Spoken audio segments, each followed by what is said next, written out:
What's going on? It's Jackson. Welcome back to Endeavours. It's the 6th of February. As always, there will be time codes and timestamps below in the description and in the time bar below, if you just like to jump straight ahead to one endeavour that you're looking for specifically. Now, everything here is really good. Dual scenes might be a bit slower than the other options, but yeah, everything here is really good. So honestly, I can't blame you for choosing any of them. So what I would personally do though is Dangerous Foes, Sweet Furnishings, and a Weapon Enchantment. But yeah, just choose anything you want. So I'll start with a Weapon Enchantment, probably one of the easiest endeavours to do in the game.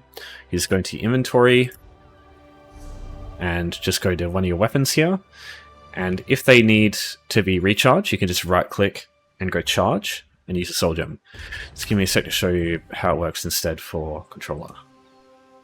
Controller, you just go inventory, down to your weapons over here, and you just press, there's a more action button, so it's Y on Xbox or triangle on PlayStation. It causes an error for me because I've got a bunch of add-ons that don't work well with it, but you can just do that and the recharge option shows up there as well. Now, just to cover all the bases here, I know most people know how this stuff works, but just in case you don't have any soul gems to use, or a weapon, let me show you what I would do. So firstly, if you need a soul gem, what I would advise you do is go to various locations that have soul gems, and you can just pick them up from the wild. Now, Starfall Arcana is probably one of the most simple to use. You can just go with the Wayshrine and Vocal Guard, located in Oridon. You've got this as soon as you start the game, so you can just travel here when you want. Go into Starfall Arcana over here, just go through the door. There'll be a couple of soul gems littered around the place that you can just grab. So you just have to make sure she's the NPC here, Aramil, is far enough away, and same with his Hiaza over here. So just grab this as an example. And then we just need to find an enemy to kill. So you just go to your skill bar, just go World, Soul Magic, and just slot Soul Trap somewhere. And as an example, you just got a Mudcrab down here. You can just go over and kill this one, get a Soul Gem, and then you can just right-click and recharge your weapons. If your weapons are fully charged, just what I would do is do the other endeavors first, because you'll need to kill some dangerous foes today for one of the other endeavors. And I usually suggest doing this one anyway, because it's super easy.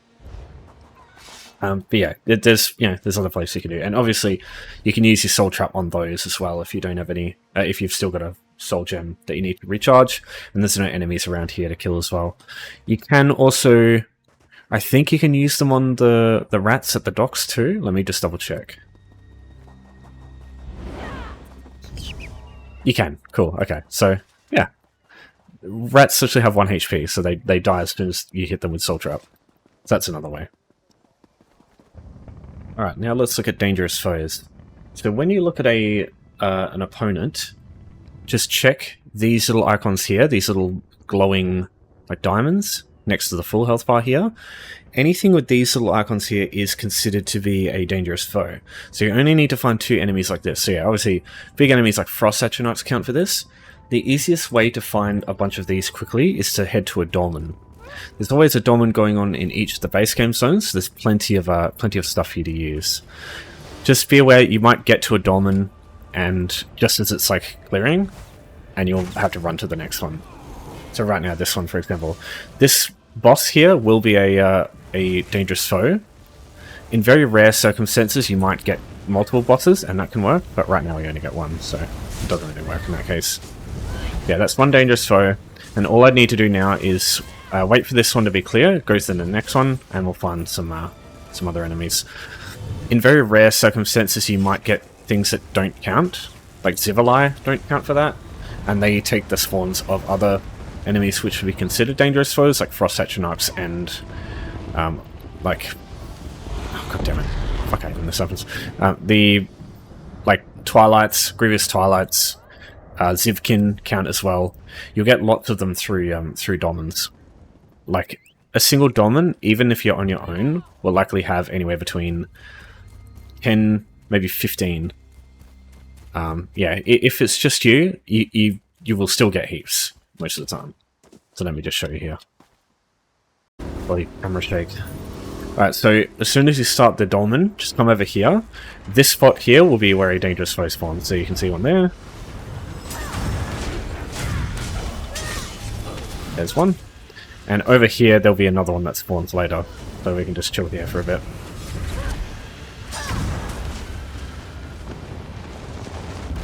Oh, never mind. There's one there.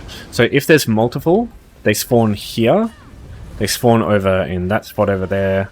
I think there's another one over there somewhere. But yeah, they have like predetermined spots that they come in under.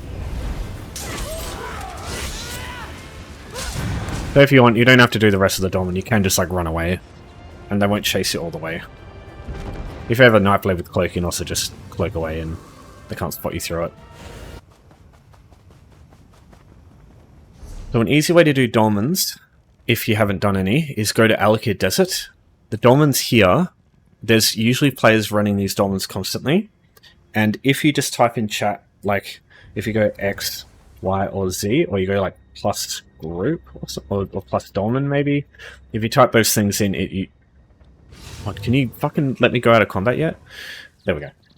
So yeah, if you type those words into zone chat and just press enter, usually there's like an auto invite group that just lets you follow them around, and you just travel to players when they reach the new dolmens, and it'll take you to the way shrines, so you can just easily get over there and start doing them.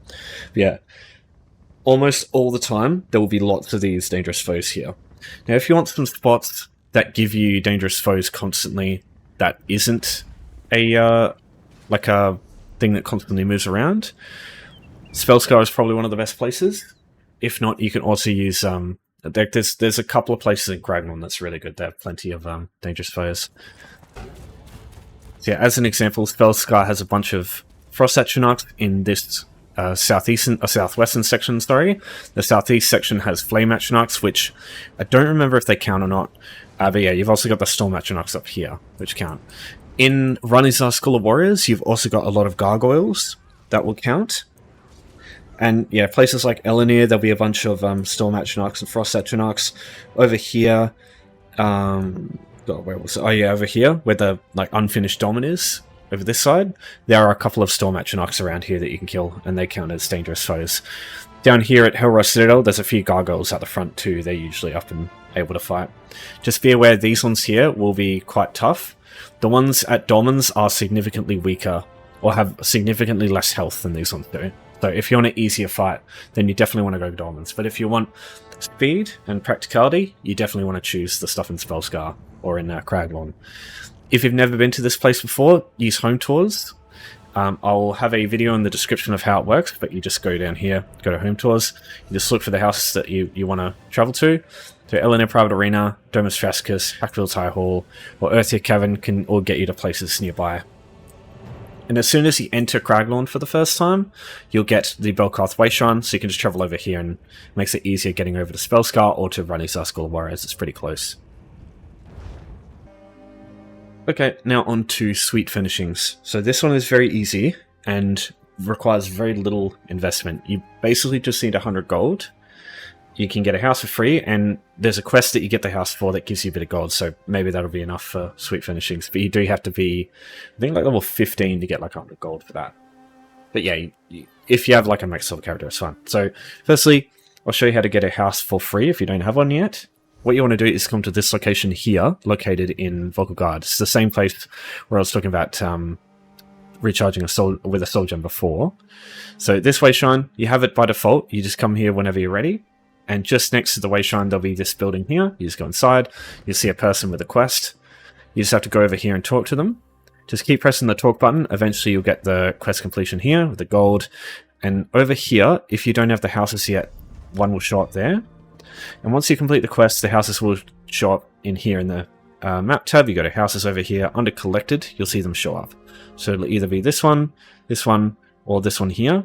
It just depends on which alliance you do it on. Now, I'd advise you do it on all 3 alliances on different characters so you can unlock them, because at any time you can left click on these and travel outside, which basically acts as a way shrine that you can travel to at any point that doesn't cost you anything.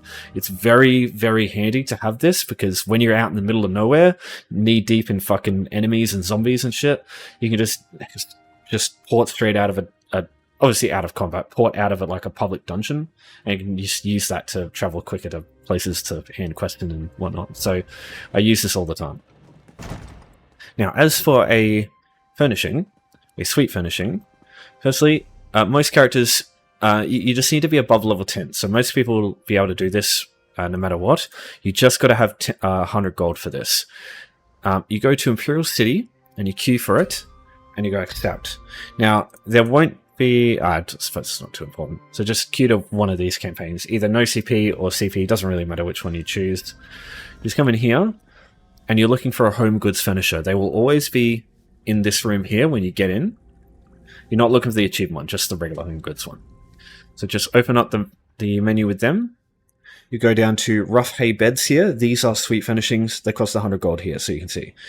Now, if you don't have 100 gold for this, whether you choose Imperial City or Mistral, which is the other option if you're below level 10, which I'll show you in a minute, there is a video in the description. It just explains how to get 100 gold very easily, and it's just like an infinite source of gold. It's kind of slow, but all you need to do to be able to do that is have a mouse and like a keyboard with a WASD and an E key. That's basically the prerequisites. So yeah, it's pretty easy.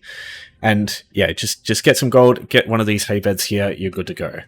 Obviously, if you have a house already, like if you've gone and forked out heaps for one of those pre-furnished houses, you'll probably have a bed in it somewhere, and they will count for it. Anything that is like something that you can sleep in is counted as a sweet furnishing. So yeah. But that's the guaranteed way to get a sweet finishing for it. Now I'll just show you the other option if you don't have any characters above level 10, just to, again, to cover all the bases. You want to go to a place called Mistral in Kanathi's Root. So to get there, you need to look down here at this one and just have a wayshrine here in Mistral. If you've never been here before, just use Moonmirth House in Home Tours. Just travel north up here, and yeah, it's pretty quick to get over to Mistral if you've never been before. Just use the wayshrine up here. Northwest of the market icon here. So just open up the menu with him. Just go down, you'll see the items here, the hay beds. That's just the same thing there. So once you got that, just go to your map, houses, just pick the house that you want to go to place your stuff, and just travel to it. So in this case, I'm just going to go to travel to Autumn's Gate. So here's the bed. Alright, so what you want to do, once you've got your furnishing, is head inside and go place. So go, browse at the bottom. Go down to this menu here, you'll see something in the suite category here. You just grab it, place. Oh yeah, so I'll just make sure surface drag is on. It isn't on? What? Oh, there we go. Yeah, cool. So just place it, and then on the bottom left, you'll see it says undo. So you press Z, Y, Z, Y, and yeah, so that works for the Endeavor. Left-click spamming doesn't work. It's just a bit of a weird thing with the Endeavor. On controller, it is... So right button and B is the housing menu, and then you go... Undo is left and right bumpers. Undo redo is left and right bumpers instead for that one. So yeah, either of those ways is good. So just use one of those methods, and yeah, it just takes a few seconds. And in the future, if you do get this Endeavor again, just open up the housing menu, just come into your room here with the bed, you just pick it up, put it away, and you do the opposite. So undo to put it back down, redo, undo. And yeah, it's simple as that. Very easy Endeavor that just takes a little bit of prep early on, and then it's just really, really good to use for the rest of the time. So here we are. Got a dual seam right here. So this is the next option. So for dual seams, I just want to point out the Somerset chapter shit, just ignore it. There has no important meaning over this one here. It's just if you want to use the jury seams that you get, you need the Somerset chapter. But actually doing this Endeavor is completely base game. Just ignore that shit. Alright, so to figure out which jury seams you're looking for, I think it's worth just checking a website.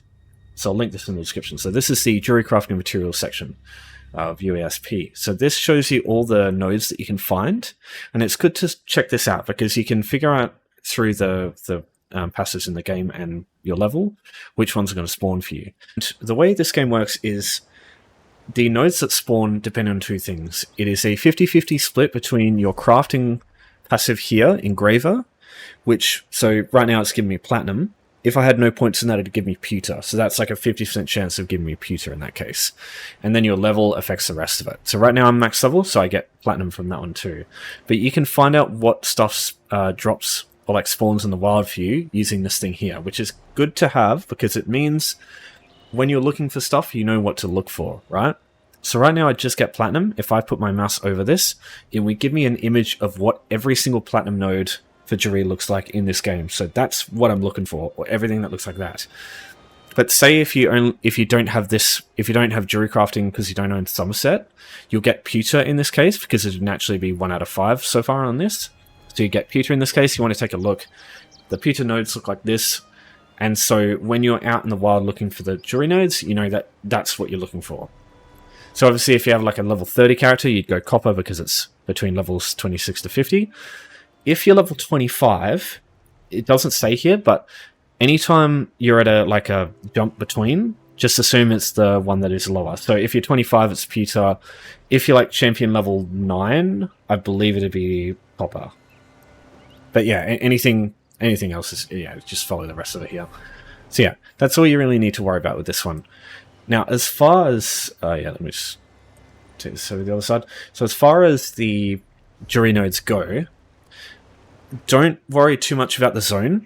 There's one zone that's way better than the rest, Craglorn, right? But only really use this if you're able to run around fast, because there's a lot of people that run around this place and do the same thing. The reason it's so lucrative is every Jury node in Craglorn, as well as every blacksmithing node, every clothing node, and every wood node, gives you something called Nernkrut, this stuff here.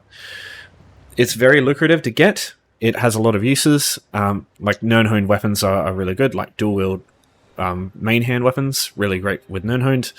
So they're used a lot and sold a lot. So you can make a lot of money here, but everybody else has got the same idea. So if you want speed, it might not be the best option, but Craglorn is full of nodes. It's probably the most node-dense zone in the game. But don't be afraid to just pick any other zone, like Stonefalls here, as an example. Like, I just basically ran in a straight line one day and just found this stuff here and called it a day. So just basically go to a zone that you like, just pick a line, like pick a direction to go and just start running that way. And you'll find them just next to rocks and shit. Like every zone has lots of them, you just gotta know where to look. And it's not like one zone will have a certain resource type. They all have the same thing. It's level and crafting dependent. So one last thing. I don't have any on me, unfortunately. But if you do Jury writs, you can occasionally get unidentified Jury survey reports, or you'll have some surveys in your miscellaneous here. Like these woodworking ones, it'll be the same, but just Jury. What these do is you go to where they're located. So, for example, this one over here. And it will give you 6 nodes of that type. So if you get a Jury one, it'll give you 6 Jury nodes. You can get the Endeavour done straight away. They're instanced to you, like the other players can't go over and grab your version. So it's just a guaranteed way to get a bunch of Jury nodes really quick. So do consider that if you've got them lying around. My advice though, if you aren't max level with Jury crafting, I would hold on to them until you can get Platinum. Because Platinum, in my personal opinion, is much more valuable than any of the other ones. Because Platinum is just like crazy expensive. Like the other ones are expensive too, don't get me wrong, but Platinum is like much more sought after, I think. So yeah, that's just my opinion there. And also only really do them once you've got a character that has Plentiful Harvest as well. Because then you'll get even more yield out of the surveys. Surveys are really valuable in this game, in my opinion, and shouldn't just be I don't know what the term is. You know what I mean? Like not taken lightly, sort of thing. Yeah. Anything more than that, I think it's just complicating it. Just find a direction and just run and see what you find. If you want to know where all the nodes are for Craglorn, it's not all of them, but it should be a pretty significant chunk of them. You can just pause the video and just take a look here. Yeah, I have scoured this place quite a bit. Okay, last option is healing in PvP areas. In my opinion, you don't need to go anywhere near players. You can just heal on your own. It's really easy. So what you need to do is just find any campaign. Preferably find something with champion points enabled, because it's a little bit quicker, in my opinion, doing it with champion points enabled. But it doesn't really matter too much. So the way healing works with this option, amount is actually referring to missing health. So if you just try and heal yourself in this place when your health is full, nothing will happen. But if you're able to remove your health, as you can see here, it's actually starting to work. So that's the plan. So firstly, if you're able to go to the blue tree, get 2 champion points, blessed here to increase your healing done, and quick recovery to increase the healing received. Now, healing done affects all the healing you do to yourself and other people, but quick recovery impacts your own healing. So your healing from yourself is boosted by both. So it's good to have both of these. You can also go further and do these if you want, but these are the ones that you don't have to slot, so they're less complicated to use. So just have those two, that's just more than enough. Okay, so firstly, healing abilities. There's a lot of shit. Just grab Vigor. There's more than enough. But classes will usually have a instant self-heal. As an example, Nightblades have Offering over here. Morphing it to Healthy Offering for minor mending, really good. Scribing also has one of the most amazing skills. Magical Soul. Put the Will Soul. Put healing on it with Sage's Remedy or Druids. Maybe Class Mastery, depending on which one you get, but like Warden's probably be pretty good there. But Vitality especially, increasing healing done by 10%, really fucking good. So yeah, you can also use that to make it much easier. Lastly, one of the most interesting skills is Banner Bearer, and I'll explain why. But you want Immobilize, or anything else here with Vampirism, which I'll explain in a minute. Sage's Remedy, because that heals you every 2 seconds, and then anything here doesn't really matter. But the other bit here is the things that remove your health. These are also needed, because then you can start taking away your health to heal yourself. Now, the easiest way to do this on your own is to grab something that takes away health. One of the best in the game is through the Nightblade skill line Siphoning, with Siphoning attacks. So this takes away health and gives you resources. And because you need resources to heal yourself, this becomes a symbiotic closed cycle where you can just heal yourself, take away health, give yourself resources, use resources to heal yourself, and vice versa. So it's really good. So in this case, that's what I was doing before. So I'm just casting Siphoning attacks, and then using Vigor, and then I can also use, like for example, Sap Essence heals me a bit. So I can just use that to heal myself slowly. But even then, with like some basic shit, it's still only going to take me like a minute. So you can see why I suggest doing this over anything else. Another really good option, I don't have it right now, but Vampirism, so just give me a sec. This skill here, Blood Frenzy, what it does is it costs you health every second and gives you weapon and spell damage. If you get Simmering Frenzy, it's even better. So, fun fact about weapon and spell damage in this game, it impacts your healing done. So not only does this allow you to take away health to start doing this endeavor, it also increases your healing done, making it even faster. So it's just a great skill. The only thing you need to worry about is that if you have this skill active in PvE, like in cities, it will give you a bounty. But in Cyrodiil, there's no bounty system. You don't have to worry. So out there, it's fine. Just make sure you don't accidentally enable it in a city. So just take it off when you're done. Yeah, if you can get a vampire, it's fucking great. Now, the last option that's worth looking at is Banner. So like I said, get Banner Bearer here. It is very expensive. I know, 50 grand is a lot.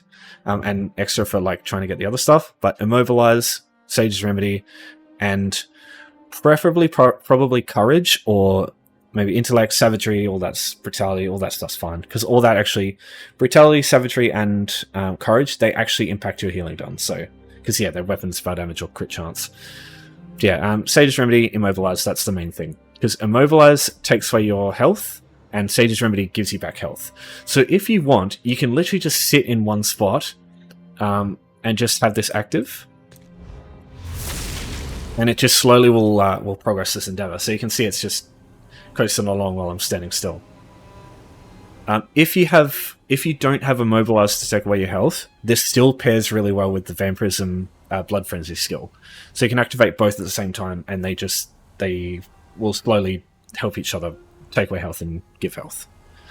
I think Vampirism will eventually overcome Banner though, if you do that. So maybe you might have to just like re-enable it at some point. But, you know, it should last quite a long time. And obviously you can just use some other heals at the same time. Last thing worth looking at is enemies like this. So if you can find NPCs, you can use players, right? But players run around, they're unpredictable, and like you have to go out and find them. Whereas these guys here, they never move, so you can always find them here, so it's more reliable. If you go find these guys here, let them hurt you, and just have a couple of healing skills, you can just cast the healing skills while they damage you, and that's another way to get your health removed while you heal yourself, without needing like a healing skill. Yeah, it's pretty easy to use that too. One more skill to look at. If you don't have siphoning attacks and you want something else that you can cast to remove health, you can also use Blood Altar, this one here. So Blood Altar is really easy to get. You just have to be level 10, which you need to be level 10 to enter Cyrodiil anyway. So if you can do Cyrodiil, you can do this one anyway. You find this in a couple of places, but I think the easiest one to use is Glanumbra. Go to Daggerfall over here. This Wayshrine you've got by default as soon as you start the game. Just go to Rosy Lion here. Just go to where this icon is. There'll be an NPC called Mighty Mordra. That's who you're looking for. I'll show you. This one. So she'll have a quest. Don't worry, I've completed the quest. That's why it doesn't show up. But yeah, just talk to her and you'll start a quest, and you don't have to complete it. You just have to start it. It unlocks the Undaunted skill line, and from there, you can get Blood Altar straight away. It's unlocked as soon as you start the skill line, so yeah. And that's it. You just get that, put a point in that. Just my advice: don't morph it if you want to do this endeavor. Maybe just like on one character, just have the unmorph version, because both morphs reduce the cost of it. So it's just counterintuitive to the endeavor itself. It's not a big deal though, especially overflowing. It's not too bad. Yeah, that's anything more than that about healing in PvP areas. I think it's just overcomplicating matters. If all the campaigns are just suddenly full in Cyrodiil, just go to Imperial City. If these are still full, then I don't know, just do the other options anyway. It's just fine. But yeah, I don't think I've ever seen all of these campaigns locked. Like even in the PvP event. Like, I don't think I've ever seen it. So yeah, you should be fine. Alright, I'll leave it there. Any questions, you know the drill. Just give me a holler. But thanks everyone for watching. Thanks for your support as always. Wishing you a happy Friday. And take care for now.